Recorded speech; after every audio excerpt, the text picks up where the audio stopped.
Հանցավոր դրսևորումների կանխարգելման և հանրային անվտանգության ապահովման նպատակով ներքին գործերի նախարարության ոստիկանությունը հանրապետության ողջ տարածքում հետևողականորեն շարունակում է հատուկ միջոցառումները։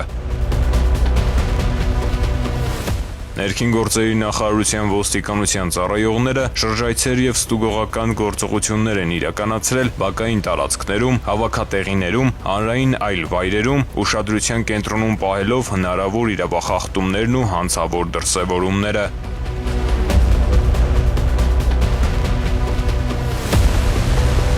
Իրականացված ծավալուն միջոցառումների արդյունքում կրկին հայտնաբերվել են քրեական հակումներ ունեցող անձինք, հետախուզվողներ, ապօրինի պահվող զենք զինամթերք, թմրամիջոցներ և այլն։